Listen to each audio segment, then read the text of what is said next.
Hello there, ladies and gents. Glad to see you all back for another video. Today we're going to be talking about one of my favorite pieces of camera gear that I own. Seriously, probably like top 3 in my opinion on things that will dramatically improve the quality of your videos. We're going to be going down that rabbit hole that is lighting equipment and some techniques on how to light your videos like a boss using only one light. Probably going to want to strap in, folks. I think this is going to be a long one. Hint, it's sitting right here.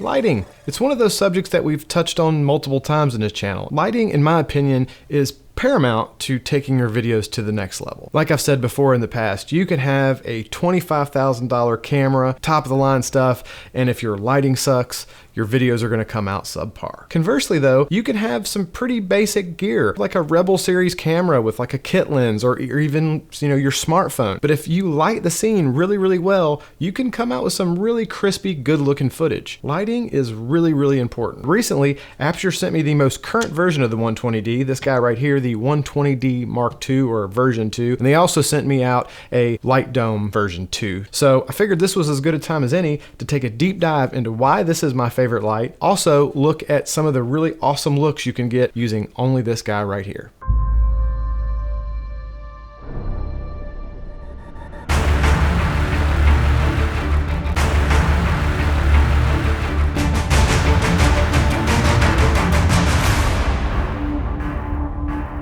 I'm gonna be saying a lot of really good stuff about this light. It is my favorite light of all time. I've used it to light all my videos for probably the last year or longer. I know what you guys are gonna say. Oh, they're probably paying him to... No, this video is not sponsored by Aputure. This was sent to me free for review, but they are not paying me. All of these are my opinions because I truly love this light. However, this video is sponsored by Skillshare, so further proof. It can't be sponsored by 2 different companies, so there you go. I do want to thank Skillshare for sponsoring and supporting the channel though, but we'll talk more about Skillshare later. So what is it about the Aputure 120D that makes this light so damn tasty? Why is this such a good light? First off, these things are rock solid. They are all metal construction. There is a little bit of plastic, polymer of some nature back here in the handle, but the vast majority of the yoke and everything else is all aluminum. It makes it really strong and durable, but keeps it light. This thing I think is a little bit under 5 pounds. It's still very nice, light, and portable, so if you got to tote it around, you're not packing around some big heavy ass light. It also makes it easier if you're rigging this light up on something. You don't have to bag it quite as much or have quite as heavy duty. You don't have to have quite as robust of stands to hold this up because they're not as heavy as other lights. Let me tell you a little story real quick. When I first got my 120D version 1, paid like $700 for it. I was so stoked when it got here. I was rigging it up on a C-stand on an arm out over top. I pulled a really rookie move. I did not set the C-stand up properly. I did not bag the leg. It came crashing down to the floor. I was of course about to die because I thought I have just broke this $700 light that I just bought before I even got to use it. To the testament of the 120D, the thing still worked. I still use it today. It's what's lighting this right now. Moral of the story, these guys are rugged, but no matter how light something is, make sure you set up your C-stands properly and sandbag everything. These things could fall, they could hurt somebody. It's gonna really upset you if you break like a $1,000 light, so. Yeah. They did do some changes. The version 1 used to have your normal kind of spinny finger twist knob kind of deal. But this one has this nice friction handle right here, which gives you a lot better leverage. It feels a lot sturdier. You can really tighten it down good. The yoke has like, you can put this thing in just about any position you could possibly want. Really easy to tighten down. And like I said, because you can get some leverage, once that thing locked in, it feels really good and sturdy, which is good because when you have some big light domes and stuff like that on the front of this thing, you definitely want this thing to be rock solid. 120Ds also have these nice Bowens mount on the front. Kind of an industry standard mount that allows you to quickly connect and disconnect. Well, like this guy right here. See, you can just put that in there, click it in place, and then you're good. And when you want to undo it, pull this little thing, pops off. There are all kinds of great modifiers you can put on here. My favorite by far is the light dome, which we're gonna go into some later, but they've got a mini version of light dome. You can smack some barn doors on this thing, a Fresnel lens. These are 5500K daylight balanced lights with some really good color accuracy. The version 1 was already great. The version 2 now has 96 plus CRI and 97 plus TLCI. They just put off nice, accurate light. Their skin tones always look good with these lights. They're bang on. You don't have to worry about any of that weird shifting shading, getting any of that magenta where you look like an Oompa Loompa, or going to the greens to where it looks like you color graded it for the Matrix, and then you got to spend an hour and a half trying to fix it all and make everything look right. Get you a good Canon, which is known for their kind of skin tones. Get you a Aputure 120D. You're cooking with gas. These lights are also bright as hell. The version 2 has a 25% increase over the version 1, 135,000 lux at 0.5 meter, and around 200,000 lux with the Fresnel lens. Really super bright. I mean, hold on, let me just, it's still going. Still going. Yeah. You get a suntan with that guy. Whew. Also, no worries about flicker on this. When you're filming at higher frame rates, sometimes you get the flicker of the light, and that just ruins everything and it looks like crap. I film with this guy up to 120 frames a second with zero issues about flicker. And I've seen other people on YouTube film with this using those really crazy high speed slow motion cameras that are shooting in tens of thousands of, 20, 30, 40,000 frames per second with no flicker whatsoever. So I think it's safe to say this guy is all frame rate flicker free all frame rate flicker free friendly. Ooh, I almost messed it. Flicker free. Alliteration is cool, but my tongue does not like. You get the point. It doesn't flicker. As with a lot of Aputure's lights, it does come with the handy dandy Aputure remote, which I love. A, I'm lazy, and B, it's really nice to be able to just sit in front of your camera while you're filming something to be able to adjust your light without having to get up, because you want to see what it looks like with your skin tones and adjust your exposure. It also works as compatible with all the other Aputure lights that are remote controlled. You got multiple channels here. You can set all the lights up different channels, and then you can sit in one spot and control different light, which is an awesome feature. I'll get you the control unit. Hold on. Let me scoot this guy over. The control unit on this guy is also really, really awesome. The version 1 had a controller, and then the power supply or power brick was separate. In the new version, they've integrated them both into this nice little streamlined controller. Again, all aluminum construction, really, really high quality stuff. Got your buttons up here if you want to manually control it, you're not using your remote. These do also have V-mounts on the back, so if you need to run this guy somewhere where you don't have access to wall power, you can slap a battery on here and run this guy off a battery. The other thing they upgraded on the new control unit is the new locking ports on the bottom. The old ones didn't lock. If you were in the middle of filming, it could fall out, but no worries with this new guy. Locks in place. You don't have to worry about it coming out in the middle of filming and screwing everything up for you, because that's, oh, son of a...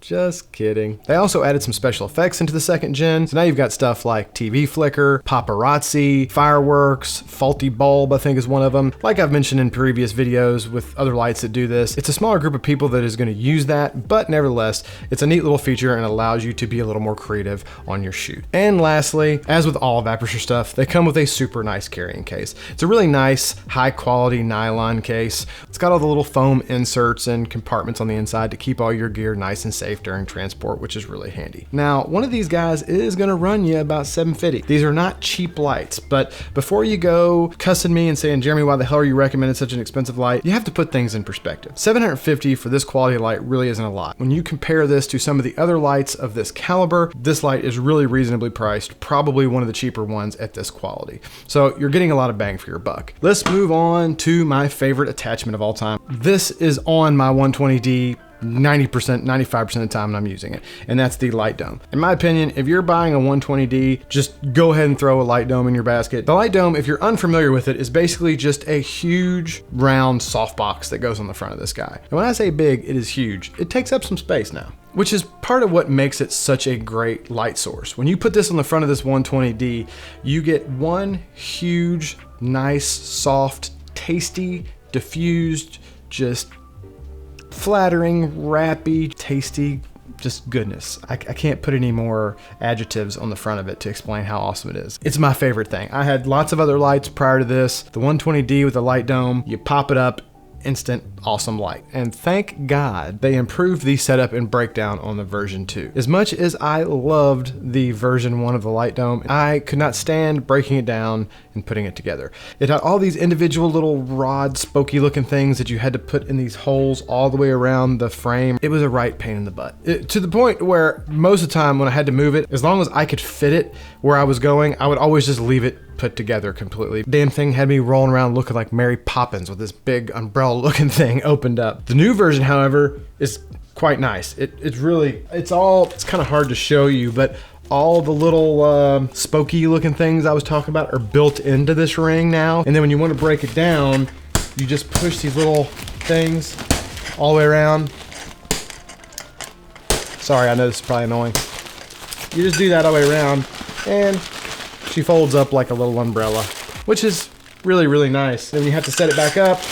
You just push them all down, they lock into place, and Bob's your uncle. Really, really nice upgrade on the new light dome. Thank you so much, Aputure. Version 2 also now comes with 2 different types of diffusion material. You've got your standard diffusion material like on the first one, and now you have a secondary piece that is a much thicker, more opaque kind of thing that's gonna soften your light up even more. Albeit at the cost of probably a little bit of light, nevertheless, really, really softens up your light a lot. The version 2 also comes with a Velcro in grid, which is really handy if you want to control the amount of light that spills out of this thing. You put the grid on there and it really focuses your light source a lot for you. And lastly, they do have a nice little snap-on gel holder on the new version of the light dome, which is really convenient. It is nice if you want to warm the light up, cool the light off, you can just slap a gel in there really pretty quickly and adjust your color. The only downside I can say to the light dome is the damn thing is just huge, which is both the reason why it puts off such awesome light and also its really only downside.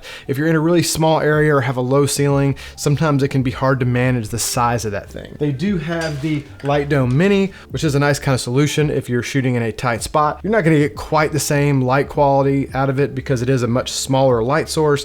Nevertheless, it's pretty damn solid, and if you're in a tight space, it fits way, way easier. All right, so I've been jabbering on for the last, probably I haven't edited this yet, but maybe last 5 to 7 minutes or so. Maybe longer, hopefully not, but maybe, on the specifics on the light. Now we're gonna go into what you can do with this light. We're gonna go into some setup examples of how to use the light. Before we get into showing you how to improve the quality of your video with these setups, another great way to improve the quality of your video is with our sponsors for today's video, Skillshare. If you don't know what Skillshare is, it is an online learning platform with thousands of classes on just an absolute ton of topics. They have a ton of classes on how to light your videos better. They have stuff on how to make really cinematic looking footage on a budget, editing, photography. For people out there like me and you that are always looking to learn more about videography and how to improve the quality of our videos, there's a ton of great content out there on Skillshare. And it's not just videography and photography. There's a ton of great classes out there on everything you can imagine. They've also got stuff on entrepreneurship, on how to do better in social media, lots of stuff that pertains to the kind of stuff we're doing here. If you're like me, you're all over the place, you've got 1,500 different hobbies and you're always trying to learn new skills and get better at different things. I was looking at doing some leather working because I was going to make this kind of keychain organizer thing, and they've got classes on there on leather working. It's also really affordable. If you do the yearly plan, it's less than $8 a month and it gives you unlimited access to all the stuff on their site. And right now, through the link that I'm going to put at the bottom, they're offering 2 free months of unlimited access. Really cool way to check it out, kind of no risk. In 2 months, you could learn a ton of stuff and take a lot of classes. Definitely worth a check. Click the link below, and like I said, 2 free months of Skillshare. Big thanks to them for